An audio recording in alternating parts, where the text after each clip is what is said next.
Bonjour à tous, on se retrouve pour une nouvelle vidéo, comment dessiner facilement ici un lapin avec la méthode du quadrillage. Je t'invite à regarder mes précédentes vidéos où justement j'ai utilisé cette méthode qui m'a permis de réaliser très facilement un Père Noël que tu vois ici ou alors tout simplement le sapin. Cette fois-ci on va dessiner, je te mets le modèle ici sur le côté, un lapin, et il faut toujours utiliser donc cette méthode de quadrillage. J'ai pris de l'avance.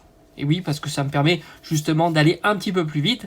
J'ai choisi un quadrillage de cette dimension-là. Tu peux faire la dimension que tu le souhaites. Ton dessin sera juste soit plus grand, soit plus petit. Mais ce qui est important, c'est d'avoir un carré à chaque fois avec donc les bonnes dimensions. C'est un 4 par 5. Par conséquent, tu as 5 ici et 4 ici. Et on aura l'intégralité du dessin. Maintenant, on y va. Ce qu'il faut, c'est tout simplement reproduire dans chacune des cases ce qu'il y a à l'intérieur. Donc, on va commencer simplement ici par le départ de l'oreille. Voilà, comme ça, ici. Et on va faire l'arrondi. On s'aperçoit que l'arrondi ne sort pas donc de ce carré-là. Et on va aller jusqu'ici à peu près. Alors attention, cette méthode-là, elle va te permettre surtout de bien proportionner, et ça c'est vraiment très important, de bien proportionner ton dessin. Parce que c'est vrai que si tu n'utilises pas cette méthode-là, tu as tendance, si tu n'es pas habitué, à pas suffisamment bien garder les proportions de ton dessin. Et c'est vrai qu'avec cette méthode, tu te loupes beaucoup moins, évidemment. Allez, on continue. Donc voilà, simplement, on va faire les deux oreilles. Comme ceci. Donc tu t'aperçois qu'on est... Alors si c'est un petit peu différent, c'est pas très très grave, on n'est pas là pour faire du décalcage non plus, c'est bien d'avoir son petit coup de crayon évidemment, mais c'est vrai que l'idée majeure de cette méthode, c'est vraiment, faut pas la sous-estimer, c'est une très jolie méthode, c'est vraiment de garder les proportions. Donc on attaque tranquillement, donc tu t'aperçois que là on est sur les bords hein, des carrés. On arrive, on attaque un petit peu le... Alors on va descendre à peu près un petit peu plus bas que le milieu. Hein. Et on fera l'arrondi là, hein, du nez. Alors tu peux gommer évidemment. Hein. Voilà, le joli arrondi. Donc on a nos oreilles ici, nickel. L'œil se situe, on va dire, à peu près ici. Et après, on va ancrer tout ça et on va gommer. Hein. Alors, ça, c'est sûr. Alors, ici, on a une espèce de petite vague qui passe ici. Comme tu peux voir là. Et là, on va attaquer donc, son dos. Donc, qui arrive à peu près là, hein, tout simplement. Donc, Alors, évidemment, si tu as des difficultés avec un quadrillage comme ça, il suffira de diminuer la taille de ton quadrillage, ce qui permettra d'avoir tout simplement plus de carrés et ce qui te permettra d'avoir plus d'indices, on va dire, où il faut remplir ton quadrillage. Donc là, on va arriver à peu près ici, hein, en bas. Voilà, là on est pas mal hein, pour son dos. Ça remonte légèrement et on est quasiment au contact et on revient par ici à peu près. Là, on est pas mal. Maintenant, il y a son pied. On est quasiment au bord. Hein. On peut se mettre au bord, c'est pas très très grave. Voilà, donc on est plutôt bien. On a quasiment fini. Hein, là, on est vraiment bien. Alors ici, on reprend. Alors on reprend la tête et avec sa patte ici et on arrive quasiment là. Hein. Donc on reprend la hauteur ici.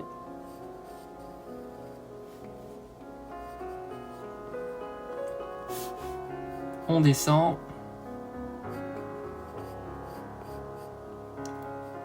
Et on sort légèrement pour faire le bout de sa patte. Et on remonte. Ici. On a l'autre patte qui suit le trait hein, quasiment du quadrillage. On peut le mettre au niveau. Hein. On le mettra au niveau comme ça. Voilà. Là on a quasiment terminé. On va juste ça ici. Et après, on a sa cuisse là. Là et là, comme ça. Là, et ici on a... Et voilà, on a terminé. Très bien. Donc maintenant, ce qu'on va faire, c'est qu'on va tout simplement ancrer. Ça veut dire que je vais utiliser un feutre noir pour faire les contours. Ce qu'on va faire, c'est qu'on va, comme d'habitude, on va épaissir un petit peu certains traits. Ça lui donnera un peu plus de relief, tout simplement. Et après, on va effacer le quadrillage pour le faire complètement disparaître. Donc dans un premier temps, on va tout simplement ancrer. Alors on va essayer d'être vraiment sur les contours du dessin. Et il faut garder un petit peu de souplesse, ce qui va te donner un trait plus léger. Voilà, n'hésite pas à tourner un petit peu ton dessin pour que tu sois plus à l'aise. Donc là, tu vois, on va donner un petit peu de souplesse, quitte à être légèrement en désaccord avec le trait.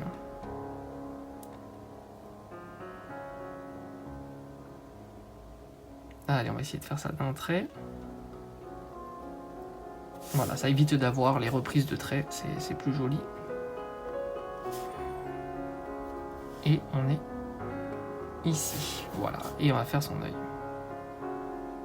Alors je vais laisser une petite partie blanche, je trouve ça plus joli. À l'œil. Voilà, ça donne un petit peu plus de vie. Et maintenant, on va, pourquoi pas, épaissir certains traits.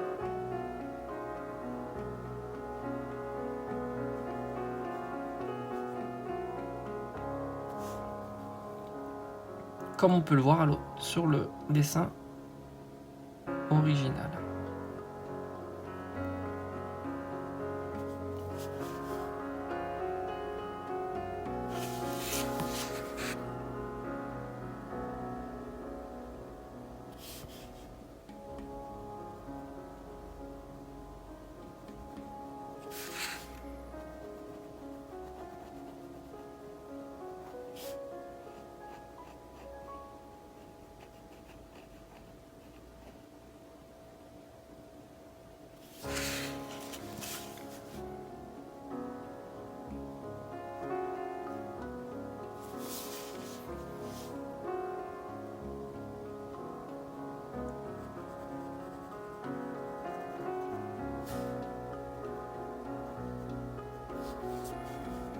Allez, je vais donner un petit peu d'épaisseur.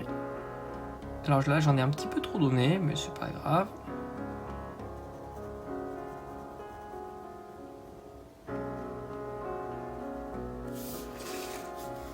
Et on donne ici un petit peu d'épaisseur aussi à la pâte.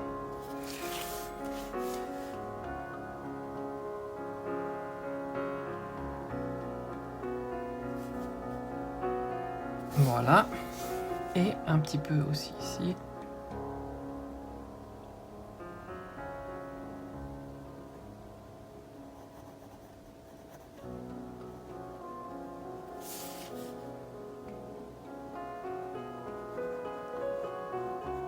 Et voilà, on a quasiment terminé. Voilà, notre lapin est terminé. Donc on va attendre quelques minutes pour que ça soit bien sec. Et place au gommage. Ça y est, notre lapin est terminé. J'ai effacé le grillage. Évidemment, toi, tu peux réaliser donc ce dessin sur soit un papier à carreaux qui te permet de tracer le quadrillage plus facilement, soit tout simplement une feuille blanche. Mais attention, la feuille blanche, il faut que ça soit bien proportionné le quadrillage. Voilà, résultat plutôt sympa. C'est une méthode qui vraiment qui te permet d'avoir le bon geste et surtout de bien appréhender les proportions. C'est ce qui est souvent le plus compliqué lorsque tu vas réaliser un dessin sur modèle, tout simplement. Allez, je te dis à bientôt.